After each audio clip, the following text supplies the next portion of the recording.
কক্ষে ভোট দেয়া ballot paper সরবরাহ এবং ভোটার উপস্থিত হবার আগেই ভোটার তালিকায় উপস্থিতির স্বাক্ষর দিয়ে দেয়া সহ নানাবিধ জালিয়াতির সংবাদ নির্বাচন চলাকালীন সময়ে গণমাধ্যমে প্রকাশিত হয়েছে।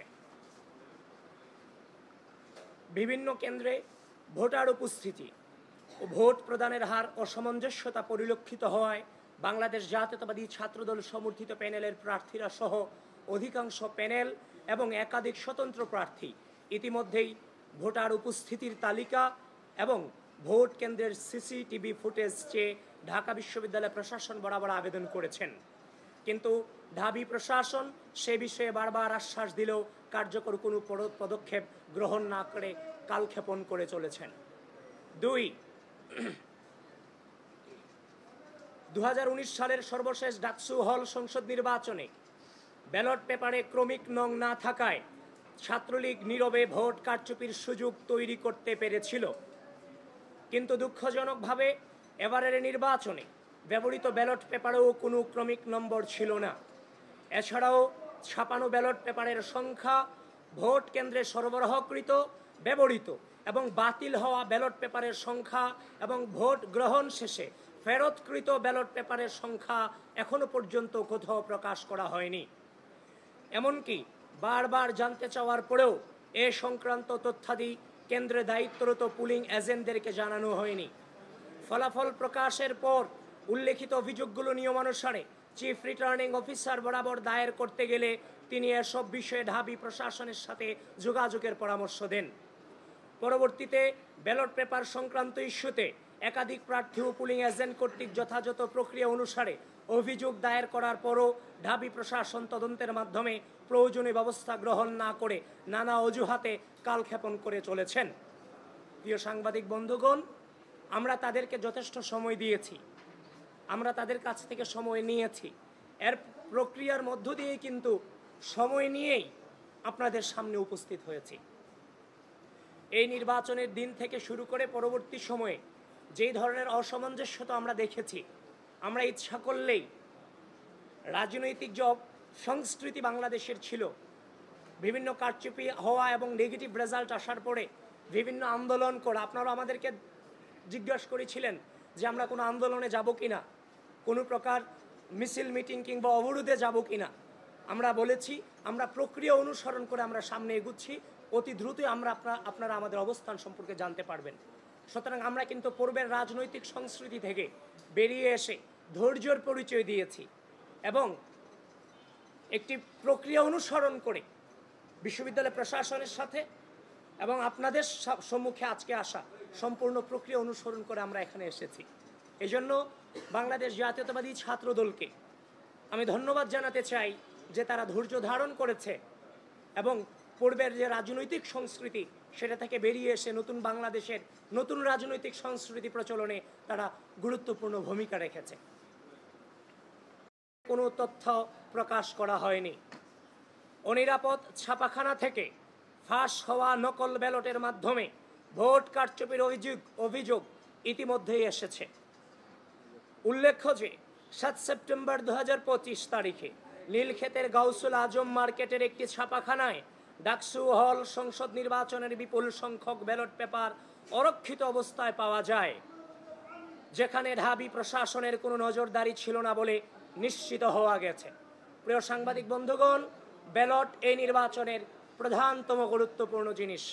সে জিনিস অনিরাপদ অবস্থায় 7 তারিখ রাতে সেখানে পড়ে থাকবে, আশা করি সেটা আপনারাও মেনে নেওয়ার মতো পরিস্থিতিতে নেই। এবং আমরা সে অভিযোগ নির্বাচনের দিন পেয়েছি এবং যিনি সেদিন তিনিও নির্বাচন করেছিলেন, যিনি সেখানে ছিলেন, তার বুকমার্ক আনতে গিয়ে সারেজমিনে সেখানে যিনি উপস্থিত ছিলেন এবং যিনি সে ছবি তুলেছিলেন, ব্যালট পেপারের ছবি তুলেছিলেন, তিনিও আজকে সংবাদ সম্মেলন আমাদের সামনে উপস্থিত আছেন। প্রিয় বন্ধুগণ, আমরা নির্বাচনের দিন যখন এই ছবি পেয়েছি আমরা বিশ্বাস করতে চাইনি, নানান বাস্তবতার কারণে কিংবা ব্যস্ততার কারণে আমরা সেটাকে এড়িয়ে গিয়েছিলাম।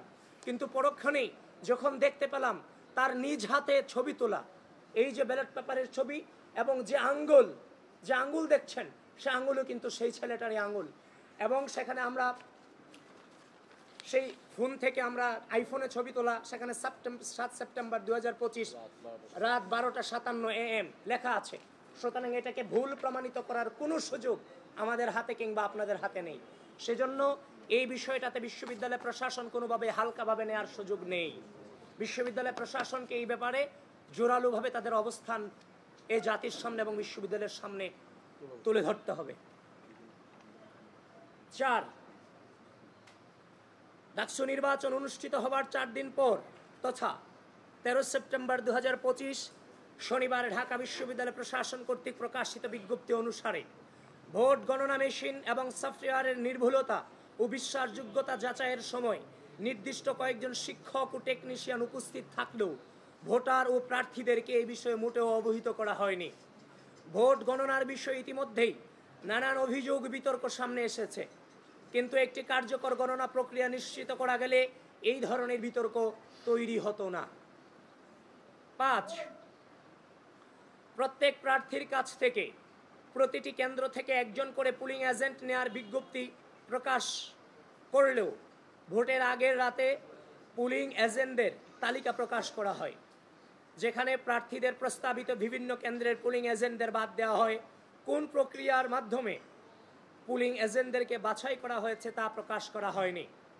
6, ভোট গ্রহণের আগে পুলিং এজেন্টদেরকে আইডি কার্ড সরবরাহ করার কথা থাকলেও তা যথাসময়ে সরবরাহ করা হয়নি, যার কারণে অনেক পুলিং এজেন্ট যথাসময়ে ভোট কেন্দ্রের সম্মুখে উপস্থিত হয়েও ভোট কেন্দ্রে প্রবেশ করতে পারেনি এবং অনেক ভোট কেন্দ্রে পুলিং এজেন্টের অনুপস্থিতিতে পক্ষপাত দুষ্ট অবস্থায় ভোট গ্রহণ শুরু হয়। 7, একটি নির্দিষ্ট প্যানেল বাদে সকল প্রার্থী ও প্যানেলকে জানানো হয়েছিল যে 8টি ভোট কেন্দ্রে ভোট গ্রহণ হবে, কিন্তু ভোট গ্রহণের দিন দেখা যায় যে 8টি ভোটিং এরিয়ায় মোট 18টি ভোট কেন্দ্রে ভোট গ্রহণ করা হচ্ছে, যে কারণে ওই নির্দিষ্ট প্যানেল ব্যতীত আর কোনো প্রার্থী বা প্যানেল 18টি কেন্দ্র অনুসারে পুলিং এজেন্ট নিয়োগ করতে পারেনি। 8, ডাকসু হল সংসদ নির্বাচনে কোন প্রক্রিয়া অনুসরণ করে পুলিং অফিসার নিয়োগ দেওয়া হয়েছে সে বিষয়ে অস্পষ্টতা রয়েছে। চিফ রিটার্নিং অফিসার কর্তৃক পুলিং কোনো তথ্য প্রকাশ করা হয়নি। অনিরাপদ ছাপাখানা থেকে ফাঁস হওয়া নকল ব্যালটের মাধ্যমে ভোট কারচুপির অভিযোগ ইতিমধ্যেই এসেছে। উল্লেখ্য যে 7 সেপ্টেম্বর 2025 তারিখে নীলক্ষেতের গাউসুল আজম মার্কেটের একটি ছাপাখানায় ডাকসু হল সংসদ নির্বাচনের বিপুল সংখ্যক ব্যালট পেপার অরক্ষিত অবস্থায় পাওয়া যায়, যেখানে ঢাবি প্রশাসনের কোনো নজরদারি ছিল না বলে নিশ্চিত হওয়া গেছে। প্রিয় সাংবাদিক বন্ধুগণ, ব্যালট কোনো তথ্য এমন দাঁড়িয়েছে নির্বাচনে অস্বচ্ছ ব্যালট বাক্স ব্যবহার করার কারণে অনুরোধ করলেও তারা কোনো কার্যকর পদক্ষেপ নেননি। বিশ্ববিদ্যালয় প্রশাসন আবারও আমাদের সবাইকে আচ্ছা, এক সেকেন্ড, কেউ যদি কোনো প্রশ্ন করতে চান আপনাদের নাম সবাইকে আচ্ছা এক সেকেন্ড, কেউ যদি কোনো প্রশ্ন করতে চান আপনাদের নাম এবং পত্রিকার পরিচয় দিয়ে প্রশ্ন করতে পারেন।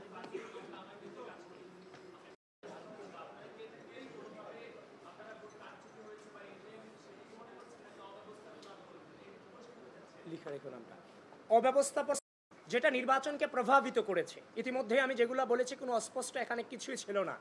তাছাড়া গুরুতর যে অভিযোগটা, ঢাকা বিশ্ববিদ্যালয়ের ব্যালট পেপারকে আপনি কোনোভাবেই গাউসুল আজমের নিচতলায় অরক্ষিত অবস্থায় রাখতে পারেন কিনা সে প্রশ্ন আপনাদের মধ্য দিয়ে বিশ্ববিদ্যালয়কে এবং গোটা জাতিকে, ঢাকা বিশ্ববিদ্যালয় প্রশাসনকে আমি করছি। এবং কোনো ক্রমিক নম্বর এই ব্যালট পেপারে ছিল না, এবং এই যিনি আছে যে এই ব্যালট পেপার ওইখানে অরক্ষিত অবস্থায় থেকেছে, সেখানে সিসি ফুটেজ আছে, সেগুলোকেও আপনারা কালেক্ট করেন। কারণ ক্রমিক নম্বর না থাকায়, ব্যালট পেপার অরক্ষিত অবস্থায় থাকায় ভোটের উপস্থিতি এবং ভোটারদের উপস্থিতি এবং ভোট করার হারের যে অসামঞ্জস্যতা, সব কিছু মিলিয়ে অবশ্যই আমরা কারচুপির দৃষ্টান্ত তো অনেকটা দিয়েই দিয়েছি, বাকিটা বের করার দায়িত্ব আপনাদের।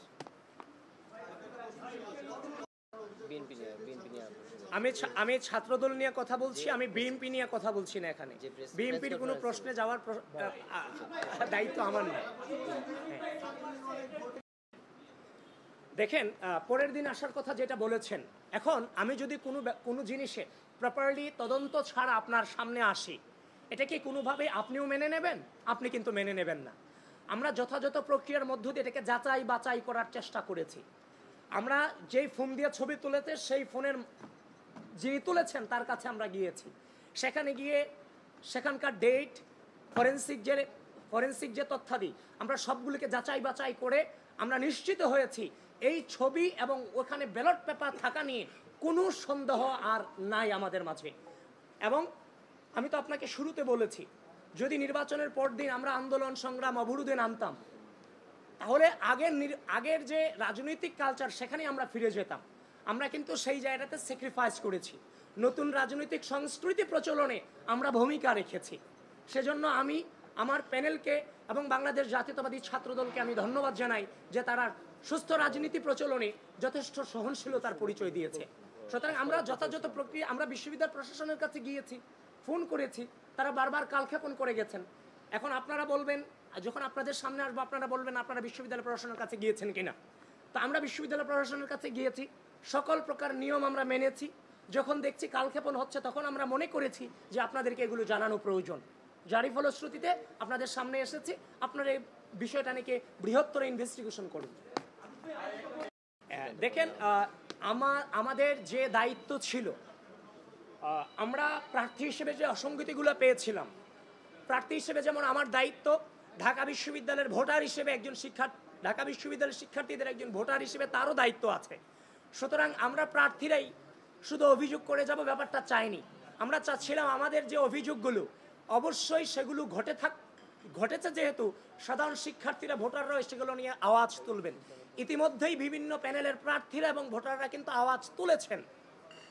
তো তারই ফলশ্রুতিতে আমরা সুস্থ রাজনৈতিক চর্চার মধ্য দিয়ে আমরা আমাদের অবস্থান স্পষ্ট করেছি। আমরা আশা রাখছি ঢাকা বিশ্ববিদ্যালয় প্রশাসন এই বিষয়গুলো নিয়ে পুঙ্খানুপুঙ্খভাবে তাদের অবস্থান ক্লিয়ার করবে এবং আপনারাও সেই জিনিসগুলো ইনভেস্টিগেশনে নামবেন এবং পরবর্তী কর্মসূচি কি হবে সেটা আপনাদেরকে পরবর্তীতে আমরা জানাবো, কিন্তু সেটা সুস্থ রাজনৈতিক সংস্কৃতিকে ধারণ করি। শোনেন, আমি বলি, ফলাফল প্রত্যাখ্যান কি প্রত্যাখ্যান না, তার চেয়ে বড় কথা হচ্ছে 2019 সালের যে ডাকসু নির্বাচন হয়েছে, 19 সালে ডাকসু নির্বাচন হয়েছে, সেই নির্বাচনকে নিয়েও কিন্তু এখন পর্যালোচনা হচ্ছে।